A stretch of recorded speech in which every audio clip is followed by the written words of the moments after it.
Bismillah, bisa kita mulai ya. Assalamualaikum warahmatullahi wabarakatuh. Waalaikumsalam warahmatullahi Waalaikumsalam wabarakatuh. warahmatullahi wabarakatuh. Baik, terima kasih Waalaikumsalam waktunya. warahmatullahi wabarakatuh. Waalaikumsalam warahmatullahi wabarakatuh, Pak. Iya, terima kasih waktunya dan perhatiannya. Eh, kita hari ini lanjut ke online materi terkait dengan implementasi Lean Manufacture ya, terutama bahasanya di bahasa Seven Ways atau mudah, murah, muri ya. Nah, ini adalah sebenarnya bahasa-bahasa yang sudah biasa di perusahaan-perusahaan Jepang, tapi beberapa teman-teman mungkin belum terbiasa. Nanti saya akan coba jelaskan. Dan ini menjadi hal yang sangat powerful di dalam Toyota Way dan Toyota the production system, yang mana salah satunya adalah Lean itu berbicara terkait dengan waste.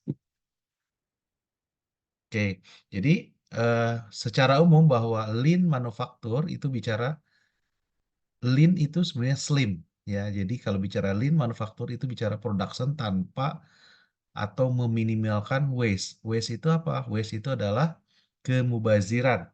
Bisa jadi dari sisi peralatan, dari sisi apa namanya itu ya? Dari sisi bahan production, orangnya sendiri itu bisa jadi waste. Bisa jadi terjadi kemubaziran. Nah, salah satu hal yang paling menonjol itu biasanya di dalam proses production gitu ya.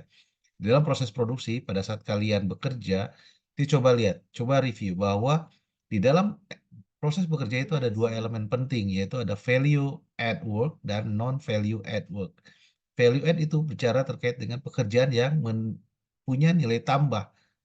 Kalau non value tidak punya nilai tambah. Jadi kalau kita coba lihat secara umum, eh, kalau kita review sendiri atau kita menyadari diri sendiri, sebenarnya di dalam proses kita, contohnya di welding proses, assembling proses, itu value value add-nya itu sekitar mungkin 60%-an. Dan banyaknya di non value add. Contohnya apa? Contohnya mengambil. Itu non value add. Jalan, setting. Setting itu sebenarnya non value add ya. Yang tidak menambahkan nilai terhadap produk. Kalau value add itu artinya menambahkan nilai terhadap produk. Contoh welding, ngelas dari produk A dengan produk B dielas. Nah, itu adalah value add yang menghasilkan sebenarnya. Atau proses machining. Machining itu dari start awal net sampai terakhir mesin proses itu adalah value add.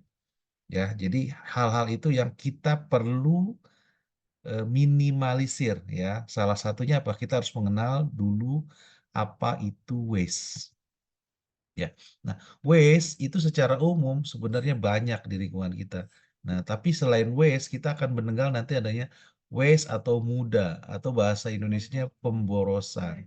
Atau kalau di Jepang itu satu lagi ada istilahnya mura, ketidakteraturan atau unevenness gitu ya. Itu ketidakteraturan atau beban berlebih. Nah, ini salah satu juga menjadi waste sebenarnya nantinya itu secara umum. Ya, atau muri, beban berlebih. Ada nggak di produksi kita? Ada. Atau overburden, ya. Nah, kita lihat contohnya. Kalau muda itu pemborosan. Contohnya apa? Sebenarnya customer itu nggak bayar loh. Contoh apa? Jalan, emang customer bayar? Enggak. Kalau kita bicara machine time, nah customer itu bayar gitu ya. Jadi customer itu membayar cycle time yang sifatnya value add. Biasanya seperti itu. Kalau press time, itu dia hitung cycle time proses pressnya saja. Ya, cycle time machine time-nya. Tapi yang lain enggak gitu ya. Nah, ada beberapa tipe waste itu ya. Salah satunya adalah overproduction, inventory, time atau waiting, transportation, processing, motion atau defect. Ya, kita lihat. Ini salah satunya adalah overproduction. Kedebat bang ini. Nah, overproduction. Contohnya apa?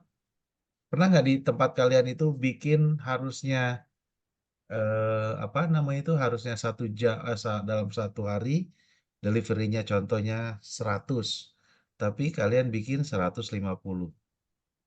Nah, itu adalah overproduction. Boleh nggak? Sehari 2 hari boleh, tapi daily terus-terusan nggak boleh.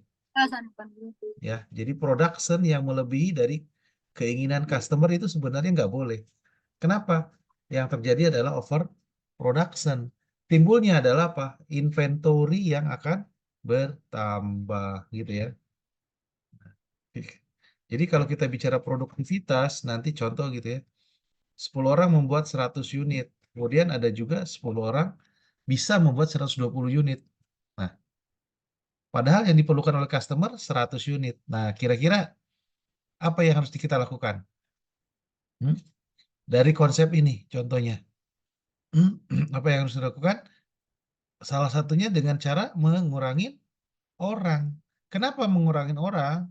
Walaupun dia bisa produktivity naik ya 120 unit, tapi 10 orang itu nggak penting dengan 120 unit karena customer-nya hanya butuh 100 unit. Maka salah satunya adalah kita ngurangin orang saja, tapi output-nya tetap 100 unit gitu ya. Karena 20 unit itu namanya mudah-mudah overproduction gitu ya. Itu salah satu contohnya. Mudah overproduction contohnya juga bisa kelihatan akan mengakibatkan banyak hal. Contohnya manpower ya kita bayar orang, kita bayar gaji orang, tapi customer nggak butuh sebenarnya itu. Kemudian apalagi tempat kita siapin area gudang, kemudian ada juga listrik ya, padahal customer nggak butuh gitu ya. Nah, ini salah satu efeknya. Kemudian apalagi waste-nya adalah inventory. Inventory adalah apa? Gudang ya, barang-barang yang disimpan yang melebihi keinginan customer kita siapin. Atau modelnya kayak model musiman atau modelnya kayak lot production. Mungkin inventorinya akan nambah. Karena apa? Lot productionnya produksinya harus 1000, 10.000 ya 10.000 dulu dan itu pasti inventorinya akan naik gitu ya. Sehingga apa? Material, kebutuhan komponen dan segala macamnya kita akan bermasalah nantinya ya. Kemudian waiting. Nah, ini waiting biasanya ada idle. Idle itu apa? Waktu tunggu. Biasanya kalau kita lihat contohnya yang paling gampang adalah di machining proses. Di machining proses, operator hanya eh, setting, pertama ambil barang, setting ke mesin, kemudian dia tekan tombol. Mesinnya akan jalan terus. Contoh mesinnya jalan 10 menit atau 5 menit deh. Nah, si orangnya ngapain? Nah, itu adalah waiting gitu ya. Nah, itu boleh nggak? Nggak boleh. Jadi apa solusinya? Ya orangnya harus nyari kegiatan yang lain. Atau dia megang 2 mesin. Atau 3 mesin. Supaya dia hanya setting-setting dia pergi ke mesin yang lain. Setting-setting dia pergi yang lain. Ya, itu namanya tidak boleh waiting. Ya, settingan orangnya harus tepat. Kita harus tahu pada saat cycle time mesinnya berapa, cycle time operatornya berapa. Nah, kalau cycle time mesinnya besar, maka si operator itu harus nyari aktivitas yang lain. Kalau enggak, dia banyak idle, dia banyak waiting, gitu. Ya. Nah, ini contohnya ya, tadi yang saya bilang. Jadi operator dia bekerja spot, kemudian diambil setting, kemudian ambil part, spot lagi. Nah, di sini pasti ada banyak nanti. Kalau bicara yang pertama ini ambil part, saya apa sambil mengalirkan barang, ambil part sambil mengalirkan barang, kemudian setting lagi. Nah, ini dia simpan, kemudian dia diam, dia spot, kemudian dia diam aja. Dia spot, dia diam aja. Nah, kalau kayak gini ambil part, setting, spot, dia tekan, dia tinggalin. Setting lagi, jadi 2 mesin dia pegang. Jadi 2 mesin dia pegang gitu maksudnya. Si operator ini mesin satu, tet, tet dia tinggalin, pergi ke tet dia setting dia tinggalin. Nah gitu. Itu supaya tidak menunggu. Kalau yang ini si operator itu satu mesin satu orang, cuman mesinnya apa orangnya akan menunggu gitu ya. Karena proses spot itu nggak ngapa-ngapain gitu ya. Kemudian transportasi. Nah, transportasi juga sama ya. Semakin banyak apa semakin jauh jarak antara proses dengan gudang, kemudian gudang ke gudang atau WIP ke produksi itu juga akan menambah pergerakan. Jadi kita perlu hand lift, kita perlu apa namanya itu forklift, kita perlu on fire gitu ya. Nah, ini juga sebenarnya tidak menambah nilai. Next adalah processing. Processing itu apa? Contohnya, hal-hal yang sifatnya manual itu bisa sebenarnya menjadi hal yang tidak berguna, ya. Harusnya bisa automatically gitu ya. Nah, ini masih manual processing. Waste yang sifatnya proses. Contoh apa? Yang paling gampang welding lah contohnya. Welding itu sebenarnya processing yang bisa dibilang mudah. Ada orang di situ. Tapi kalau pakai robot, nah itu bisa jadi prosesnya lebih auto gitu ya. Oke, kemudian motion. Motion juga sama ya. Motion juga sama. Pada saat terlalu banyak bergerak, terlalu banyak jalan, nah itu juga akan mengakibatkan tidak menambah nilai. Cycle time tetap ada, outputnya tidak ada. Ya, tapi orang tetap ada, tetap bergerak. Nah, ini salah satunya ya. Jadi di dalam bekerja dan muda, kita bekerja pokok itu sudah ada di kerjanya, tapi ada banyak muda. Muda itu sekitar 40%-an umumnya ya di perusahaan. Atau kalian sendiri pasti akan memahami. Oh, ternyata saya banyak mudanya ya. Defect, defect juga sama ya. Defect itu barangnya harus oke, tapi cacat. Barang yang tidak dibutuhkan sama customer kan. Nah, itu adalah salah satu mubazir. Kenapa? Pasti ada proses repair nantinya. Perlu penyimpanan sementara, perlu pengecekan ulang, perlu repair, perlu ngecek ulang lagi gitu ya.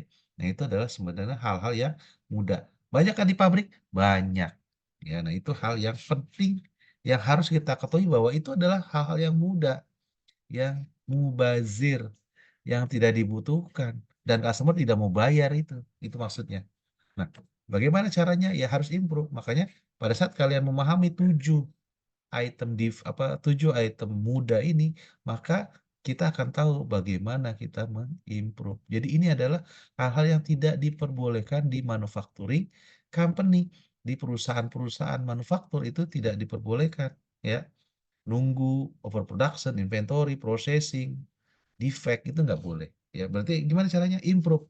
Jadi ini adalah bahan tema yang harus bisa kalian pahami dan kalian lihat dan itu menjadi bagian poin untuk melakukan improve.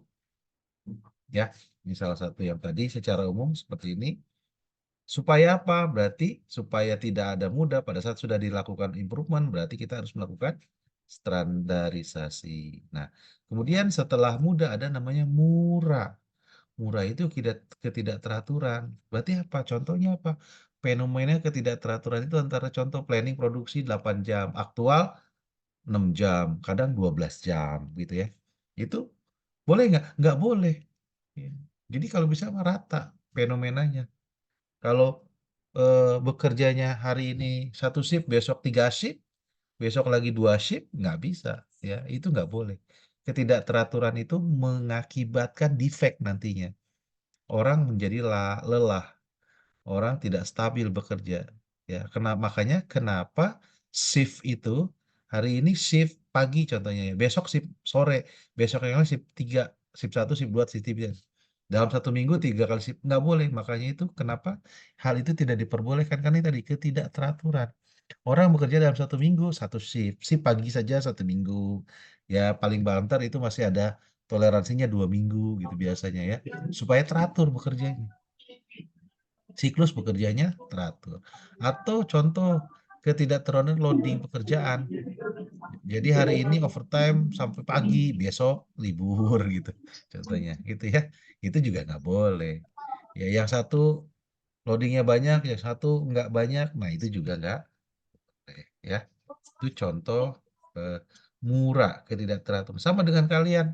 Kita coba hidup di rumah. Hari ini apa nama itu lagi UTS contohnya gitu ya.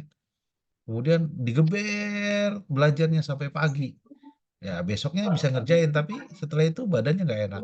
Ya makanya manusia itu perlu keteraturan. Sholat aja 5 waktu harus teratur ya nggak bisa hari ini sholat besok enggak gitu ya. Makanya itu kenapa manusia itu perlu teratur hidupnya.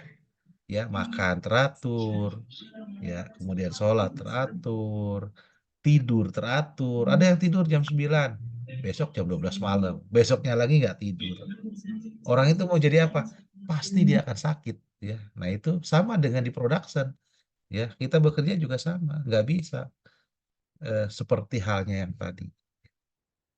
Oke, overburden atau muri, beban berlebih. Nah, sama dengan tadi, murah nggak boleh, muri juga nggak boleh. Ya, muri. Halo Hilda.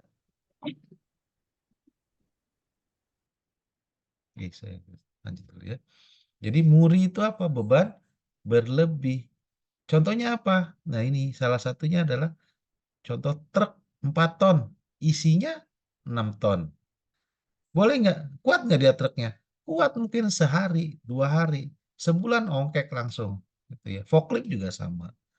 Ya. Atau kita sendiri nih, kita punya mindsetnya, oh saya kerja di pabrik, buruh pabrik, gaji sekitar 10 jutaan. Tapi beban hidup kita 20 juta gitu. Contohnya apa?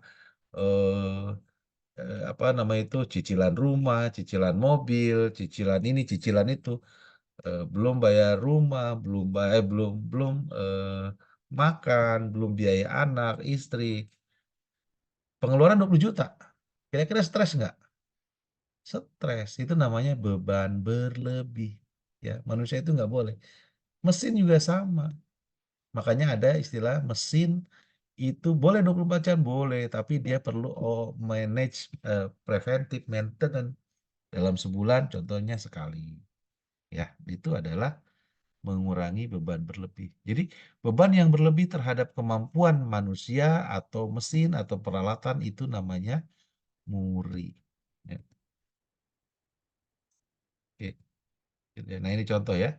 Apa bedanya muda, murah, muri? Ayo, siapa yang bisa bantu saya? Hmm? Contohnya muda, murah, muri. Siapa yang bisa bantu saya?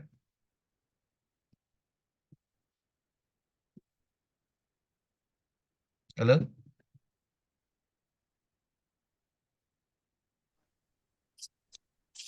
Nur, Mala mungkin bisa bantu? Agung? Apa tadi? Hmm? Contohnya ini, yang mana yang muda, mana yang murah, mana yang muri dari gambar ini contohnya. Ayo, siapa nih? Agung? Bisa Agung?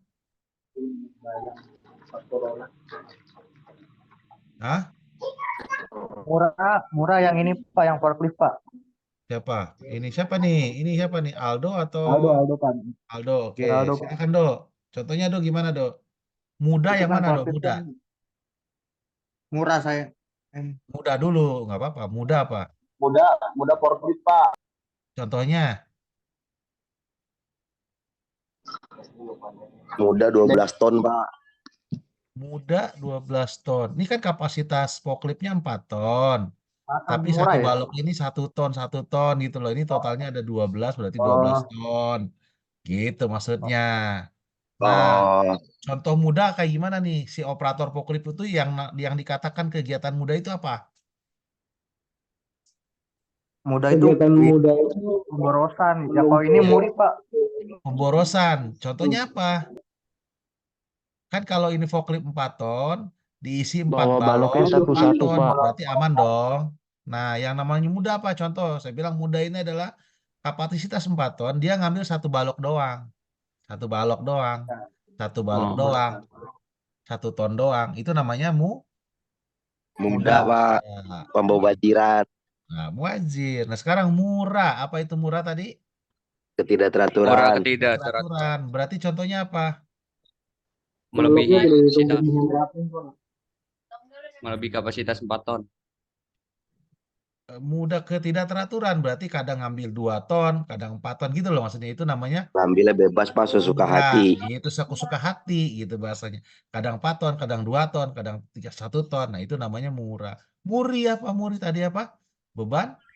Beban Beban Beban berlebihan. berlebih. berlebih. Artinya kapasitas 4 ton, dia ngambil 5 balok, 5 ton. Kapasitas forkliftnya 4 ton, dia ngambil 6 ton. Nah, itu namanya Muri. Boleh nggak? Nggak Muri. boleh gitu loh. Nggak boleh, Mudah, rusak. murah, murih itu ada di area kerja kita, ya. Makanya harus pas sesuai dengan kapasitasnya. Kita punya kapasitas 4 ton ya, masukin 4 ton. Tapi Pak, memang kondisinya cuma 2 ton ya sudah 2 ton aja. Berarti forkliftnya yang diganti gitu loh maksudnya, ya. Oke, itu contohnya ya. Nah ini ya, contohnya muri, beban berlebih. Muda, berarti ini balik-balik 6. Ini murah. Nah, gitu suka-suka. Gitu ya. Oke, sip. Itu kira-kira materinya dari saya terkait dengan implementasi Lean manufaktur. Ya, jadi secara konsep dan implementasi di manufaktur itu sangat banyak, ya, sangat implemented dan kalau kalian bisa lihat di mana namanya di manufaktur atau di area kerja kita itu pasti ada, ya. Nah, dengan kalian mengenal, dengan kita mengenal muda, murah, muri, nah berarti itu adalah salah satu poin untuk kita bisa lakukan improve, ya. Pada saat ada defect berarti itu mudah. Nah, kita bisa lakukan improve. Jadi dari 7 item mudah, murah, murah berarti kita bisa menjadi poin untuk improvement gitu, ya. Jadi, Pak, kok susah? Susah nggak sih improve di pabrik atau di manufacturing atau di industri? Enggak. Kenapa? Karena kita tahu ada masalah. Parameternya kita tahu ada mudah, murah, muri. Itu contohnya. Ya. Oke, kira-kira itu penjelasan singkat dari saya. Silakan, ada yang ditanyakan?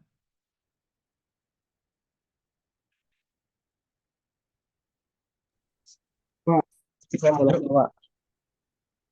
Kalau di pabrik itu udah ada muda murah murinya nggak sih Pak? Atau enggak? Atau Uh, itu ada di budaya karyawan aja? iya, iya, iya, iya. Ya, ya, ya. Itu sebenarnya berkecamuk lah antara dua itu. Tapi yang pasti mudah, murah, muri itu ada di pabrik. Pasti, pasti. Saya tanya ke eh, siapa? Bang Japar ini. Japar pernah kerja di pabrik nggak? Belum pernah Pak. Belum pernah. Sekarang kerja apa? Sales Pak. Sales. Kerjaan sales apa? Eh, kunjungan kunjungan Kunjungan. menawarkan ke dokter, presentasi ke outlet. Presentasi. Oke. Terus kalau untuk eh, Cukup dulu. Cukup dulu, cukup dulu. Kamu kerja sehari berapa jam dibayarnya? 8 jam Pak. 8 jam. Jam Oke. Dari 8 8 jam sampai itu, jam 5. dari 8 jam itu, kamu bekerja yang efektif atau value add itu tadi berapa jam? Mungkin sekitar 4 sampai 5 jam, Pak. Ya, Sisanya itu di dia. perjalanan motor. Iya, itu dia. Perjalanan berarti itu non value add. Itu sebenarnya mudah bahasa kita mah. Ya, itu Pak, salah satu baik, contoh Pak. ya. Oke. Kalau di pabrik bagaimana tadi? Siapa yang pernah bekerja di pabrik? Eh, siapa? Aldo, Fahmi? Pak. Adam? Aldo. Afi, Pak, Afi. Hah? Andika. Dik. Afi muda mulu, Pak, di pabrik. Dika, Pak, Dika. Ya udah, siapa? Dika mana Dika? Iya Dika, Pak, Dika. serak Dika, Pak, salah lu kerja di mana? di PT LG Pak, LG, kerjaannya apa? quality assurance Pak, QA. QA. QA apalagi tuh? QA itu sebenarnya bicaranya banyaknya non value add-nya. Kecuali kalau quality inspector. Beda nggak antara QA sama quality inspector? Justru sebutan di sana ini Pak, inspektor Pak. Oh, inspektor. Jadi kamu kerjanya setiap hari ngapain? Saya di bagian QA itu ngecek radiasi Pak, Ngecek radiasi sampel TV tersebut. radiasi sampel kan? Berarti barang dibawa kemana tuh? Saya ngambil dari output ke ruangan saya assembly, stand dan lain-lain, baru masukin ke ruangan ini Pak khusus. Nah, iya kan? Nah, itu tadi. pada saat masuk ke ruangan khusus itu namanya value add. Tapi pada saat kamu jalan, ngambil part, nyari-nyari, ngobrol sama orang operator quality inspektornya, nah itu adalah non value add. Ya, itu mudahnya sebenarnya. Ya. Jadi hal-hal yang seperti thank you Andika. Hal yang situ banyak ya, tidak hanya di production, tidak hanya di area yang lain, tapi hampir semuanya itu ada, mudah, murah, murih. Tinggal kita bisa semaksimal mungkin mengeliminir itu. Sama dengan hidup kita ya. Coba Andika di rumah udah berkeluarga belum? Belum Pak. Belum. Udah punya Nah, anak Bayu Dika, udah Pak. Pak, Bayu. Bayu kalau Pak. belum, Bayu udah Pak. Dika anaknya udah ngojek, Pak. wes. Bayu parah Pak. Bayu bohongin mulu Pak. Iya, iya, iya. Kalau kita hidup sendiri, dari anggaplah berapa jam kita tidur? 8 jam. Dari 24 jam dikurangi 8 jam ada 16 jam. 16 jam yang kamu bekerja berapa jam? 8 jam, 10 jam. Ya nggak? Kira-kira ya. Berarti ada 6 jaman lagi yang nganggur bahasanya gitu. Ya, nganggur kadang-kadang mungkin ngelamun atau nyari makan atau mikirin pengen kawin gitu kan atau pikirin pengen beli rumah segala macam itu di kehidupan kita. Jadi banyak hal yang mungkin kurang bermanfaat. Makanya kenapa di dalam di dalam pemikiran apa namanya itu di dalam keyakinan salah satu keyakinan kalau kita punya keyakinan di syariat Islam itu sebaik-baiknya manusia adalah manusia yang punya manfaat buat orang lain.